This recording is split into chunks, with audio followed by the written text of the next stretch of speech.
आहिस्ता से अबे, आहिस्ता से, कच्चे बाल हैं, उखड़ गए तो दाग पड़ जाएगा। अरे ध्यान से, मुलायम है, मक्खन की तरह चला, मक्खन की तरह। पहली बार चिकना बन रहा है लौंडा। बाबा पेड़े बांटो पेड़े। अरे कोई बात नहीं, कोई बात नहीं, फिटकरी लगा ले, फिटकरी। देखा बाबा, एक शेफ तो कर नहीं पाता, ये पायलट का खाक बनेगा। अरे बनेगा, जरूर बनेगा। और देखना तू, एक दिन ये अव्वल दर्जे का पायलट बनेगा। रुक जा, इधर लगा, इधर ला, इधर ला। अबे तू ऐस नहीं, माझा भाऊ। सर, जरा काय? अबे साहब, लेकिन हुआ क्या है साहब?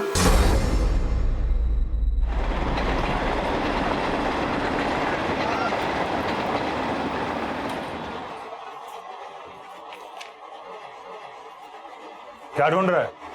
वो इसके पंख अंदर वाली ड्रॉर में पड़े हैं, वहां जाके देख ले। बाबा, दाग नहीं जाने वाले, सिर्फ वक्त घिसेगा और बदलेगा कुछ भी नहीं। दाग भी जाएगा और वक्त भी बदलेगा, लेकिन हौसला रखने की जरूरत है।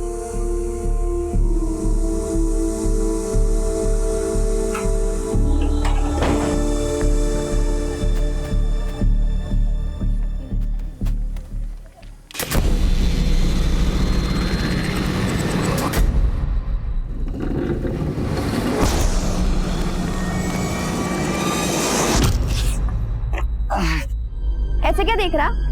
सरकार ने तुझे छोड़ दिया, पर मैं तुझे नहीं छोड़ूंगी। तेरी तो बता।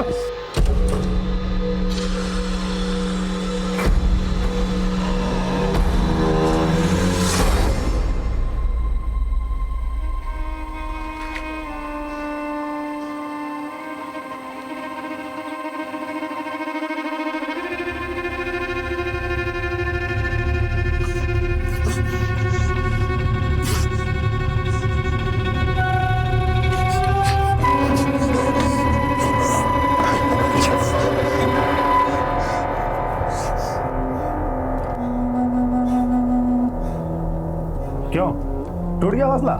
बाबा ना बेकार में तेरे से उम्मीद करते हैं। जो दाग तेरी वजह से हम पर लगा है वो कभी नहीं मिटने वाला।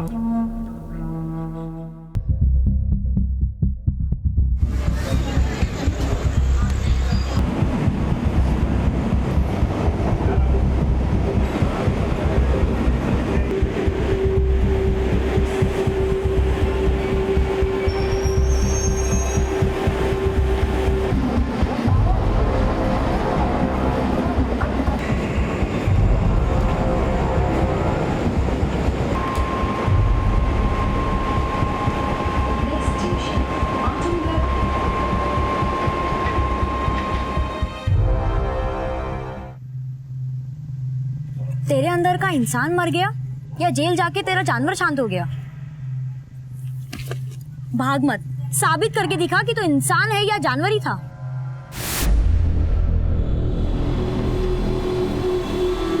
अरे चोर, रुको, चोर, पकड़ो, पकड़ो, चोर, चोर, चोर।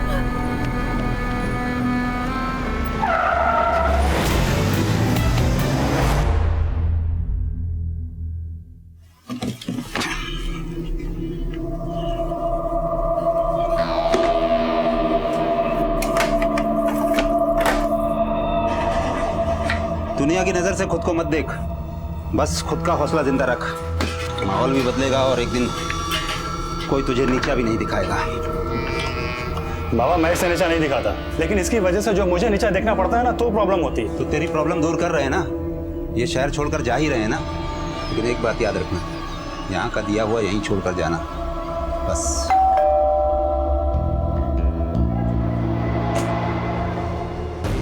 अब लेकिन हुआ क्या है?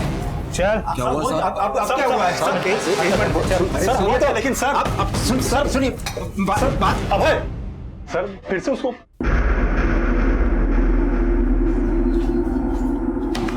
लिख, कल शाम 8 बजे से सुबह 6 बजे तक कहा था। सर मेरे लिखने से क्या होगा? आपको जो सोचना है वो तो आप सोचोगे, तो आप ही लिख लो। सुधार कर जाके तो सुधरा नहीं, पक्का क्रिमिनल बन गया। साहब मेरे को बिना सबूत के क्रिमिनल मत बोलो आप। अच्छा, क्यों परेशान कर रहे हो सर? जाने दो ना। मेरे बाबा का बीपी हाई रहता है, अभी मैं नहीं जाऊंगा तो कोड़ेंगे बाप फालतू में। जब बच्चा तेरे जैसा होगा तो बाप बेचारा करेगा क्या? पहले तो तू 18 से कम था, इसके लिए करके भी 3 साल में बाहर आ गया। लेकिन अब की बार तो तू, ना मैंने पहले कुछ किया था ना मैंने अब कुछ किया। पहले भी तूने उस लड़की की जिंदगी बर्बाद की है और अब तू दुश्मनी निकाल रहा है, क्योंकि उसकी वजह से मैंने कुछ नहीं किया है। सर ये ऐसे नहीं मानेगा इसे। नेहा का यहाँ से बाहर निकालो प्लीज, कोई है प्लीज जाने दो मुझे यहाँ से। साहब मैं अपने पुराने दोस्तों के टच में हूं। और फिर तो वो दुश्मन थी, अब क्या दुश्मनी निकाली उससे? नेहा के पेरेंट्स का कहना है कि तुमने नेहा को किडनैप किया। साहब वो लोग झूठ बोल रहे हैं, मैंने ऐसा कुछ भी नहीं किया। ठीक है, जाओ। सर आपने उसे जाने क्यों दिया? गौतम, इसके क्रिमिनल रिकॉर्ड और नेहा के पेरेंट्स के शक के बेसिस पे उनसे सख्ती नहीं कर सकते। इसके और नेहा के कॉल रिकॉर्ड्स निकलो। देखो कल इसके और नेहा के फोन की लोकेशन सेम थी। देखने दिखाने से कुछ नहीं होगा साहब, खाल जोड़ो उसकी, फिर उगलेगा कि मेरी बेटी नेहा के साथ क्या क्या उस कमीने ने। अब एक झूठे इल्ज़ाम ने पहले से ही उसकी सारी हंसी खुशी छीन ली, अब एक और इल्ज़ाम लगा के उसकी ज़िंदगी क्यों? अबे कल रात कहाँ था? ऑफिस से आने के बाद घर पर ही था। कितने बजे आता है ऑफिस से? वो इंश्योरेंस ऑफिस में काम करता है, हर रोज़ 8 बजे आ जाता है, लेकिन कल तकरीबन 11:30-12 बजे आया था।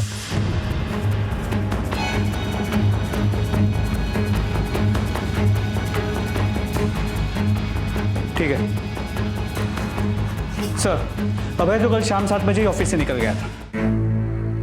अब बोल झूठा कौन है? अगर मेरी बेटी के साथ कुछ हुआ ना तो तुम लोग को सरेआम। साहब जल्दी से मेरी बेटी का पता लगाइए, छोड़ूंगा नहीं, देखूंगा। मिलिंद जी, अपने बेटे की गवाही देने से पहले उसकी जिंदगी की गवाह तो बनी। आपको पता ही नहीं कि आपका बेटा क्या बोल के कहां जाता है और क्या करता है। गौतम, अबे को बुलाओ। सर आपका बॉक्स। और हाँ, शाम को घर जल्दी आना। I will try. Bye bye.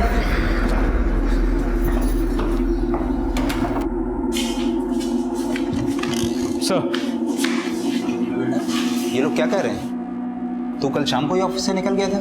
हाँ बाबा, लेकिन इसका मतलब ये थोड़ी ना कि मैं कोई गुनाह कर रहा था। ये लीजिए टिकट, चर्च गेट से दादर, दादर से चर्च गेट और फिर चर्च गेट से बांद्रा। ये यहाँ से वहाँ कर क्या रहा था तू? अपने साये से भाग रहा था, कमीना पीछा ही नहीं छोड़ रहा। जो जुर्म नहीं किया उसके लिए भी सुधारा गया, लेकिन अफसोस की बात यह है कि सुधार के लिए जाने के बावजूद मुझे बिगड़ा हुआ समझा जाता है। अब आपको सबूत मिल गए, हम लोग जाएं? ठीक है, जाइए।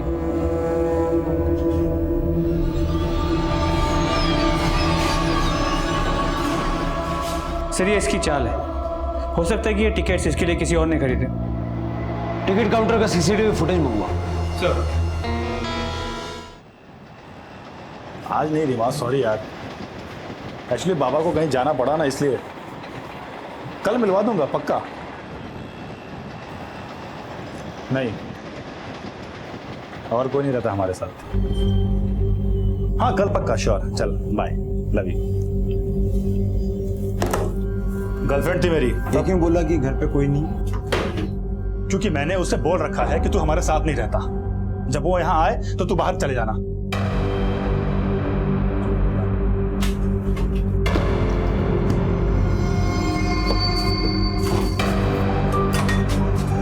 अरे भाई, अरे कहाँ जा रहा है? सुन,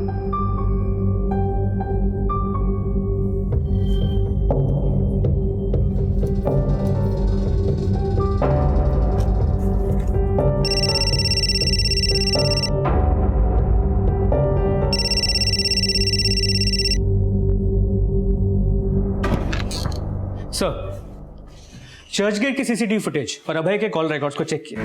पता चला अभय ने चर्च गेट से शाम 7:15 बजे दादर की रिटर्न टिकट निकाली। वो दादर आया और लौट गया। उसके बाद 8:30 बजे उसने बांद्रा की रिटर्न टिकट निकाली, लेकिन वो दादर उतर गया और रात 9 से 10 बजे तक वो दादर के रेलवे कॉलोनी में था। मतलब उसने टिकट बांद्रा की निकाली और वो दादर उतर गया। इसके अलावा रात 9:30 बजे तक नेहा अपने फ्रेंड्स के साथ दादर मार्केट में थी। उसके बाद उसे किडनैप किया गया और उसे ठिकाने लगा के अभय ने रात 11 बजे चर्च गेट से दादर की टिकट निकाली। गौतम, ये अभय में जैसा दिखा रहा है ना, वैसा ये है नहीं। जिस मार्केट में नेहा अपने फ्रेंड्स के साथ थी, वहां से नेहा के घर तक सब जगह छानबीन करो, हो सकता है कोई विटनेस मिले।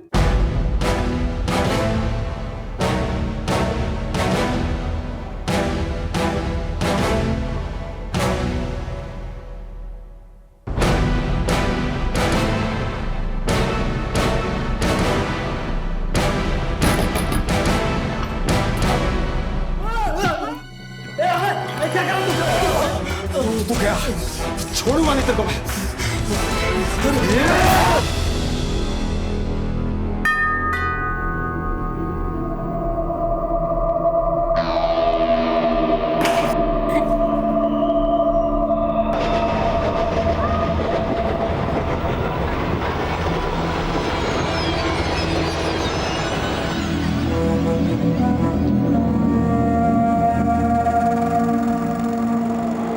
सर अभी तो नहीं, पर कुछ दिन पहले मैंने अभय के पास एक चाकू देखी थी सर।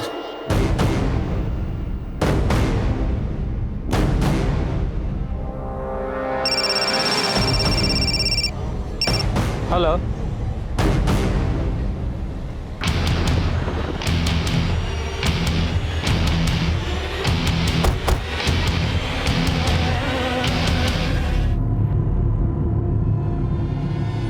सर ऑफिस से जब घर आया तो दरवाजा खुला मिला। सर कैश जेवर सब चुरा ले गए। किसी पे कोई शक? कुछ समझ में नहीं आ रहा सर। सर मुझे लगता है इस केस में भी अभय इन्वॉल्व है। वो कैसे? मैं नेहा मिसिंग केस में पूछताछ कर रहा था तो मोहल्ले में एक आदमी ने कहा कि उसने अभय को एक तेज नुकीले चाकू के साथ देखा था और इसका गला भी ऐसे ही एक तेज नुकीले चाकू से ही काटा गया है। दादर रेलवे कॉलोनी में रहता है, आपके मोहल्ले। अपने घर के आसपास कभी इसको देखा है? सर चेहरा तो देखा देखा सा लग रहा है, लेकिन एग्जैक्टली याद नहीं आ रहा सर। आस पड़ोस में पता करो इसको किसी ने देखा है क्या, और ये भी पता लगाओ कि इसके मोबाइल की आज की लोकेशन कहीं इसी मोहल्ले की तो नहीं है। सर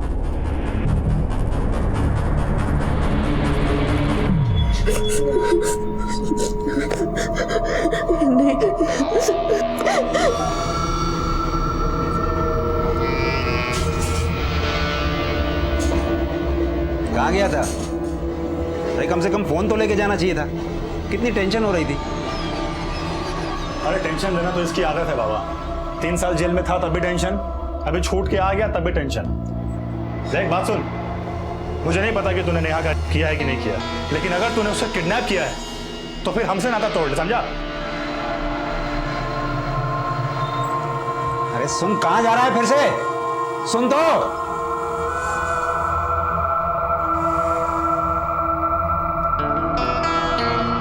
मैंने अभय के कॉल रिकॉर्ड्स को रीचेक किया। मर्डर से पहले सुजाता के नंबर पे अभय के नंबर से फोन हुआ था। इसके अलावा मर्डर से एक दिन पहले सुजाता के नेबर्स ने अभय को सुजाता के घर जाते हुए भी देखा था। सर सुजाता से मिलने एक इंश्योरेंस एजेंट आया था। रात को सुजाता ने पॉलिसी के बारे में मुझे बताया था। हाँ मैंने फोन किया था, उसने अपॉइंटमेंट दी और तभी मैं उसके घर गया था। मतलब पॉलिसी बेचने के बहाने तूने उसके घर की रेकी की और अगले दिन जाके उसका मर्डर कर दिया। साहब मैं क्यों उसका मर्डर करूंगा, वो तो पॉलिसी खरीदने वाली थी मेरी। पॉलिसी तो तुझे बेचनी ही नहीं थी, तुझे उसके घर से कैश और जेवर लूटने थे। बता कहाँ है लूट का माल? क्यों परेशान कर रहे हो साहब, मैंने कुछ नहीं किया है। अच्छा, लेकिन तू तो चाकू लेके घूमता है। तेरे मोहल्ले में लोगों ने तुझे चाकू के साथ देखा है। उसी चाकू से गला काटा ना सुजाता का? साहब चाकू लोग भाजी तरकारी काटने के लिए भी खरीदते हैं। खरीदा था? कहाँ से? दुकान से नहीं, साइकिल पे धार मारने वाले से खरीदा था। बहुत शाना समझता है ना तू खुद को? हाँ साहब हिंदुस्तान में रोज क्राइम होते हैं, आपके हर क्राइम का इल्जाम मुझ पे लगेगा क्या? बोल बच्चन बनकर, सीधे सीधे बता, वरना हमारे पास और तरीके हैं उगलवाने के। सीधा सीधा आप ही बोल दो ना साहब। मर्डर के वक्त क्या किसी ने मेरे को सुजाता के घर के आसपास देखा था? क्या मेरे फोन की लोकेशन उस मोहल्ले की थी? फोन तो तू घर पे रख के आया होगा। जिस तरह तू ट्रेन का टिकट भी ले आया था। 8:30 बजे तू चर्च गेट से बांद्रा के लिए निकलता है, लेकिन दादर में उतर जाता है 9 बजे और 10 बजे तक तू वहीं रहता है। क्यों? उसी बीच नेहा भी किडनैप हो जाती है। साहब भूख लगी थी इसलिए दादर स्टेशन उतरा था। बाहर मंगूराम की दुकान है, उधर अंडा भुर्जी खा रहा था। रोज खाता हूँ। आप पूछ भी सकते हो। तूने तो मंगूराम को भी पढ़ा रखा होगा। अब लगता है आपको ना मेरे को मार के बात करनी है। मार लो, मगर मैं जो बोल चुका हूँ वही सच है।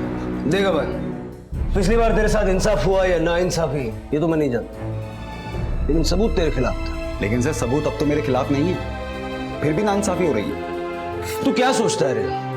तेरी चालाकी हम समझते नहीं है। अगर हम चाहें तो 10 मिनट में तुझसे सब उगलवा सकते हो, लेकिन हमें तेरे बाप की चिंता है। अगर इस बार तू अंदर गया तो तेरे बाप का क्या होगा? सोच, अपने बाप के बारे में सोच, सच बोलता। नेहा के बाप से बात करके तुम्हारी सुलह करवा दूंगा, केस नहीं बनाऊंगा। सर आप समझ क्यों नहीं रहे हैं? मैं अकेला आदमी, मैं कैसे किसी का अकेला किडनैप कर सकता हूं? कैसे किसी का घर लूट सकता हूं अकेले? और कैसे किसी का मर्डर कर दूंगा मैं? ठीक, जा।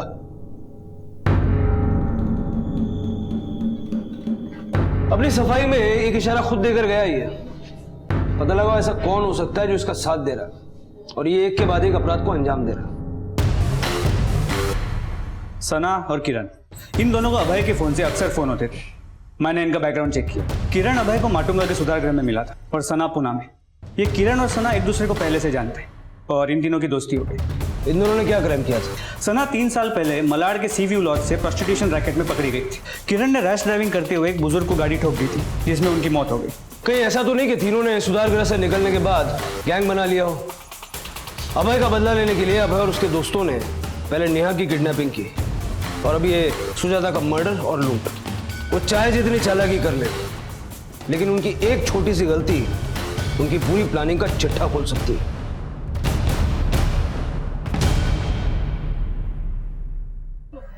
देखो देखो, वो जा रहा है का बाप। अब तो सुनने में आया है किडनैपर और खूनी भी बन गया है। पता नहीं कैसे संस्कार दिए इसने अपने बेटे को, पूरी कॉलोनी का नाम बदनाम करके रखा है।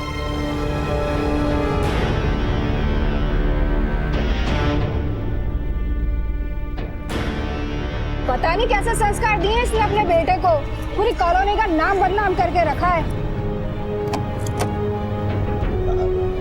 बेटा कौशिक, आ गया तू?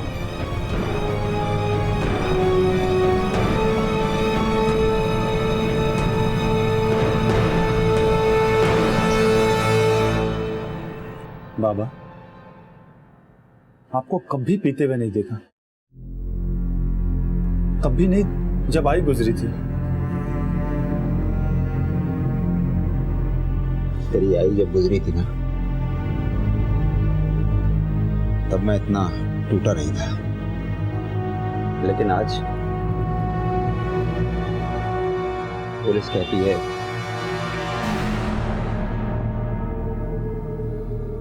मैं जानता हूँ अभय के साथ नाइंसाफी होने के कारण उसके अंदर गुस्सा पनप रहा होगा और इसी की वजह से वो बदले की भावना में जल रहा होगा। कहीं उसने सच में तो कौशिक, अभय हमारे हाथ से निकल गया या फिर वो पहले से ही ऐसा था? बाबा, अभय क्रिमिनल नहीं है। लेकिन तू तो बाबा, मैं इसलिए गुस्सा नहीं होता कि वो गलत है, बल्कि उसे इसलिए कोसता हूं कि उसके साथ हुई एक नाइंसाफी की वजह से समाज ने हमें भी कटघरे में लाके खड़ा कर दिया। बाबा, अभय कल भी निर्दोष था और अब भी निर्दोष है। आप प्लीज इस भरोसे को टूटने मत दो बाबा।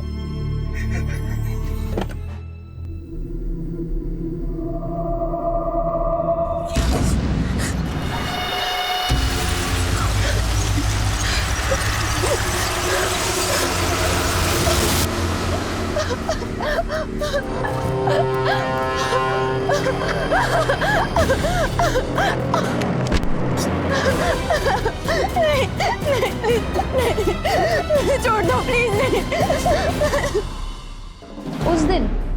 उस दिन तो मैं कॉलेज में थी। आप चाहो तो पता कर लो। सुजाता के मर्डर वाले दिन ही नहीं, 7 सितंबर की रात को कहाँ था ये भी बता। तब मैं अपने घर में थी। उसने तो वो क्राइम भी नहीं किया था जिसकी उसे सजा मिली थी। तो उसी की बढ़ाई हुई पट्टी बोल रहा है। ना वो दोषी था और ना ही वो किसी और अपराध में दोषी हो सकता है। इन दोनों की फोन लोकेशन क्राइम सीन से मैच नहीं करती, लेकिन इन पर अभय पे यकीन भी तो किया नहीं जा सकता। ऐसा करो, इनकी एलिबाई चेक करो, दोनों के बैकग्राउंड अच्छे से खंगालो, फिर तीनों को एक साथ आटे में लेते हैं। सर। हेलो,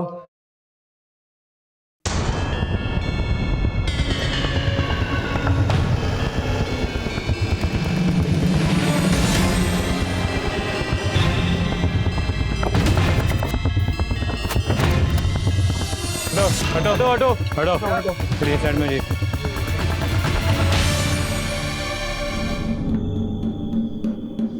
गौतम, नेहा की हत्या भी सुजाता की तरह किसी नुकीले चाकू से की गई। इसकी हालत देख के लगता है किसी ने गहरी दुश्मनी निकाली है इससे। मुझे लगता है जहां इसको कैद करके रखा होगा वहां से इसने भागने की कोशिश की, लेकिन अपनी जान नहीं बचा पाई। हो सकता है कि आसपास के इसी इलाके में कहीं उसको किडनैप करके रखा गया है। आसपास के सारे दुकान, गोडाउन, वेयरहाउसेस सब जगह पूछताछ करें।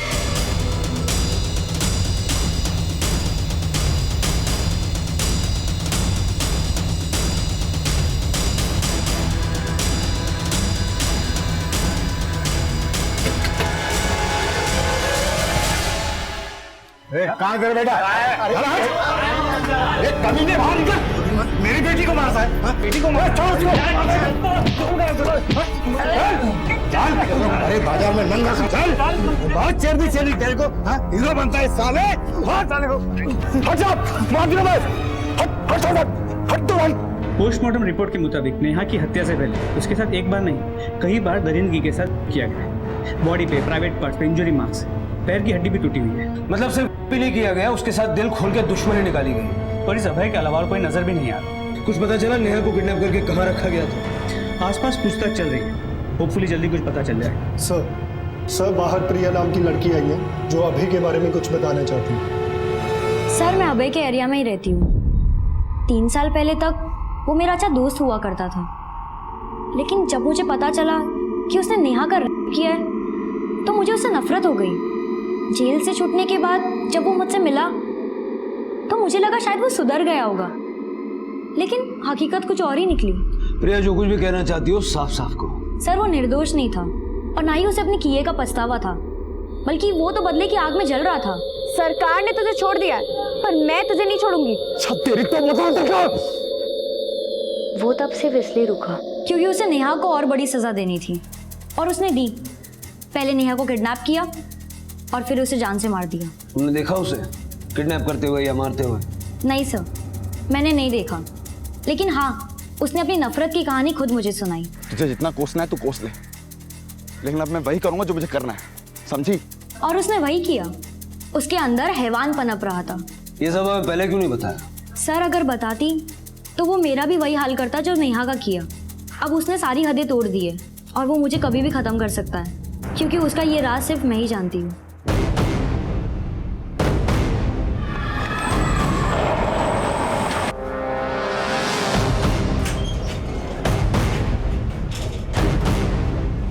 बेटा तू आराम कर, आराम से लेट जा। मैं तेरे लिए कुछ दवाइयाँ और फल लेके आता हूँ, ठीक है?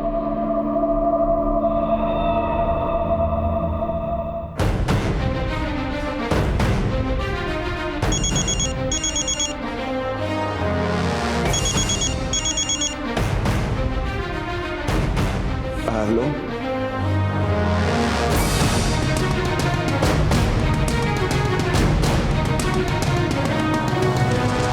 कहाँ है? सर अभी तो यही था। अस्पताल के अंदर बाहर हर जगह चेक करो जल्दी। Yes sir. हमसे होशियारी मत करना। बोलो कहाँ है वो? सर वो निर्दोष है। निर्दोष है तो भागा क्यों? सर वो डर के कारण भाग गया होगा। वो भागा नहीं है, तुम बाप बेटे ने मिलकर उसको कहीं छुपाया है। बोलो कहाँ है? सर हमें नहीं पता वो कहाँ है। आप प्लीज उस पर झूठे एलिगेशन लगा के आप उसकी जिंदगी छटे हुए बदमाशों से मिलना जुलना है अभय का। अब भूल जाओ कि बेटे और भाई का साथ नसीब होगा। मर्डर, लूट, इन सब चार्जेस में जिंदगी भर जेल में सड़ेगा वो।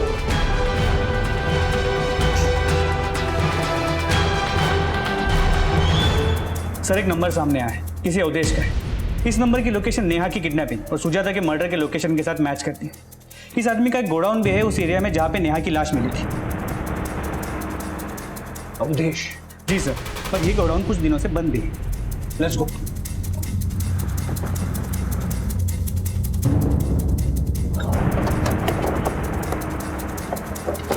सर अवधेश का गोडाउन ये ताला तोड़ो।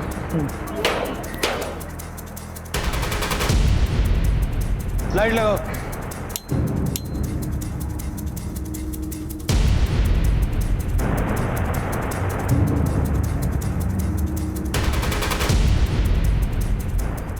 इसका मतलब नेहा को किडनैप करके यहीं रखा गया था। फॉरेंसिक को भेज दो।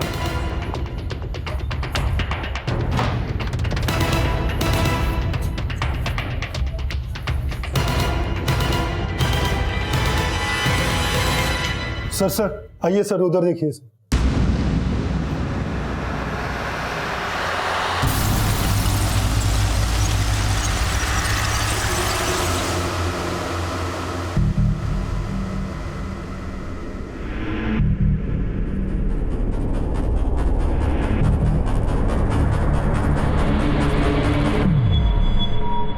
सर ये बॉडी गोडाउन के ओनर अवधेश की है।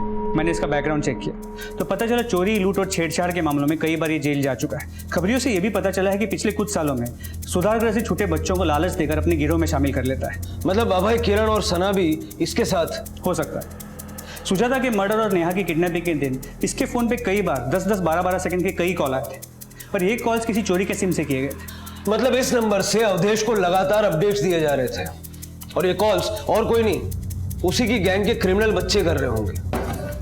साहब मेरी बेटी प्रिया को बचा लो साहब, नेहा की तरह उसे भी किडनैप कर दिया है साहब। क्या?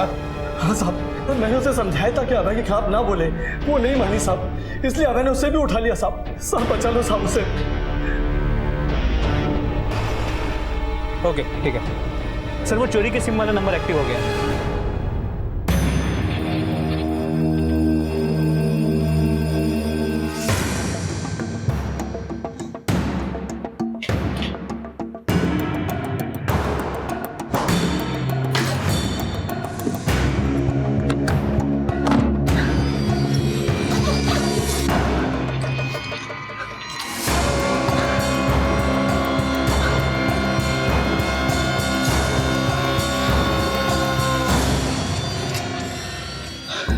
आज तो मजा आ गया। अच्छा, बहुत मजा आया। नेहा को मैंने और मेरे दोस्त ने किडनैप किया था।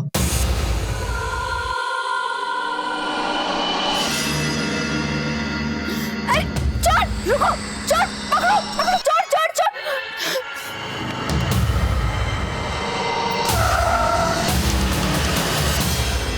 दोस्त की दुश्मन मेरी दुश्मन। सुजाता भी अभय की क्लाइंट थी। क्या किया सुजाता ने अभय के साथ ऐसा जो अभय उसे मार दिया? साहब, सुजाता अभय की पॉलिसी लेने वाली क्लाइंट थी, लेकिन वो शिकार अवधेश उस्ताद की थी। अवधेश उस्ताद को मालूम पड़ा था उस घर में काफी माल है और पति के जाने के बाद वो अकेली रहती है। उस्ताद के गैंग के साथ वहाँ लूट की थी हमने। तेरे अवधेश उस्ताद को मैंने टपका साला। हम लूट लाखों की करते थे और वो हाथ में चिल्लर थमा देता था। लेकिन सना और अभय, इनका इसमें कोई हाथ नहीं है, वो निर्दोष है सर। अब ये भी बता दे, प्रिया को कहाँ किडनैप करके रखा है? कौन प्रिया सर? अच्छा, अभय की इस दुश्मन को नहीं जानता? साहब मुझे नहीं पता, मैं सच बोल रहा हूँ। प्रिया कहाँ? बोल शिव क्या?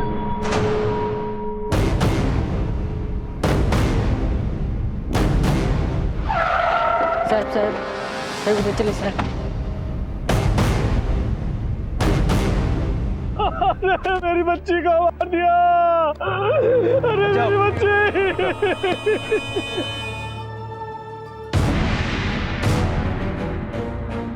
सिर्फ प्रिया के मर्डर में नहीं, नेहा, सुजाता, अवधेश, हर क्राइम में अभय ने किरण का साथ दिया है और ये किरण अब उसे बचा रहा है। लेकिन अब अभय ने अपने लिए गड्ढे खोद लिए। जब प्रिया लापता हुई तो उसके फोन की लास्ट लोकेशन इसी एरिया की थी। उसकी लाश भी हमें इसी एरिया में मिली। इसका मतलब है कि अभय हॉस्पिटल से प्रिया को किडनैप करने नहीं, उसे मारने के लिए भागा था। इस अभय को ढूंढो। अपने साये से भागने की दलीलें दे रहा था ना, लेकिन उसने खुद को अपने ही साये में दफन कर लिया था।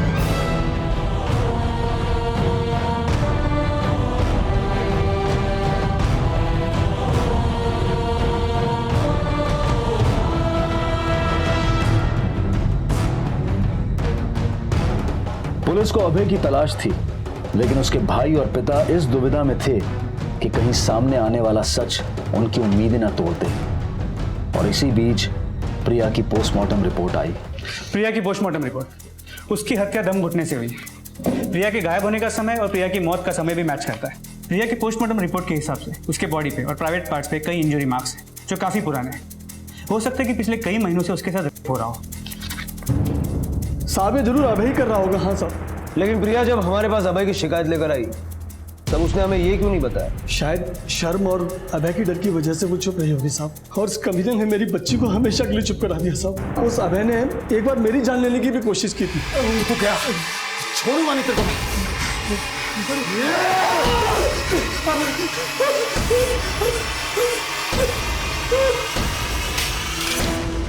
पता नहीं साहब उसे अचानक क्या हुआ, चाकू वहीं पटक के चला गया। कब हुआ था ये? 16 सितंबर? हाँ साहब, शायद यही तारीख। अभय 16 तारीख को प्रिया के बाप नरेश को मारने गया, लेकिन उसने मारा नहीं। अब जिस आदमी ने अभय के हाथ में चाकू देखा था, उस दिन को भी अगर हम 16 तारीख मान लें, सुजाता का मर्डर 16 तारीख को हुआ। मेरे में से उसकी गला काट के हत्या कर दी गई, लेकिन प्रिया के बाप नरेश के साथ रहम दिखाया गया। सवाल ये उठता है कि अगर अभय ने नरेश को मारने की ठान ली थी, तो वो कत्ल करने से कतराया क्यों? मतलब आप किरण के बयान को सही मानते हैं? नेहा और सुजाता के मर्डर में अभय का हाथ नहीं है, लेकिन प्रिया, उसका मर्डर और अभय का फरार हो जाना। सर, इस कहानी में लेकिन का संदेह अब भी खड़ा है। गौतम, लेकिन का संदेह तो प्रिया के बाप नरेश के बयान में भी है।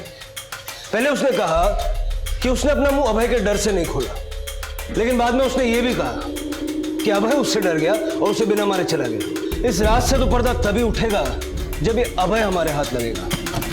सर, अभी कुछ देर पहले अभय का फोन ऑन हुआ और उसने अपने बाप को फोन किया। साबित करके दिखा कि तो इंसान है या जानवर ही था।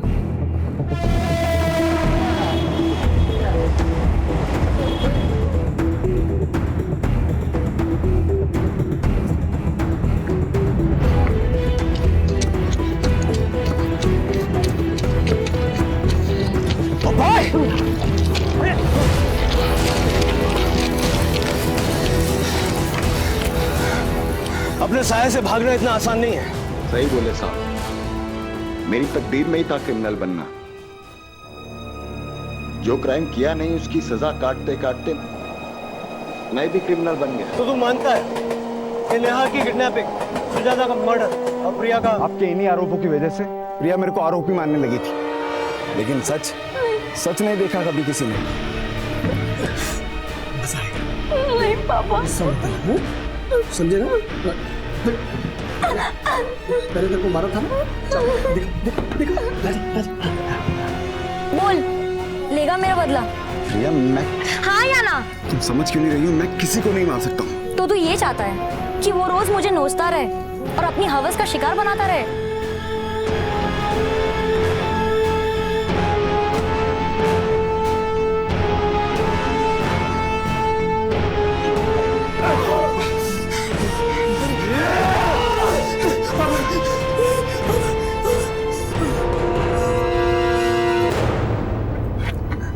तूने पुलिस को झूठ बोला सिर्फ इसलिए कि मैंने तेरे बाप का मर्डर नहीं किया। तूने जानबूझ के नहीं मारा, क्योंकि तुझे कोई फर्क ही नहीं पड़ता कि वो मेरा जिस्म नोचे या गला घोटे। तुझमें अपने बाप के खिलाफ तो सच बोलने की हिम्मत हुई नहीं, लेकिन मेरे बारे में झूठ बोल दिया तूने। हाँ, तू क्रिमिनल होके मुझे अपनाना नहीं चाहता, फिर कोई भला आदमी मुझे कैसे अपनाएगा? क्रिमिनल तू बना रही थी मुझे, अपने बाप का मर्डर करवाकर। तू नेहा का करके उसका मर्डर कर सकता है, एक औरत का गला काटकर उसका घर लूट सकता है, और एक राक्षस को मारने में तेरा हाथ कांपने लगा है। तुम्हें अच्छे से मालूम मैंने नेहा का नहीं किया है। मैं गलत सोचती थी, लेकिन असलियत यही है कि तू एक पिछले खूनी है। प्रिया चुप रह। चिल्ला मत, तू एक पिछले खूनी है और ये चीख चीख के मैं सबको बोलूंगी और तेरा सच सबके सामने लाऊंगी, देख लेना।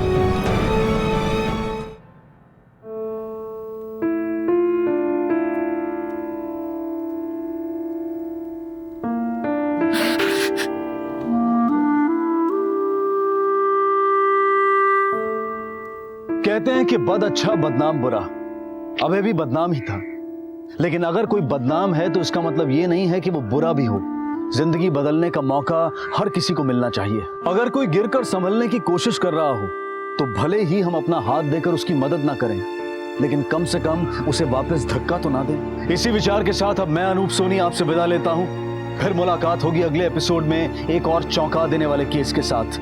तब तक अपना और अपने परिवार का ख्याल रखें और देखते रहें क्राइम पेट्रोल डायल 100। सबक एक को सीख हम सबको। जय हिंद।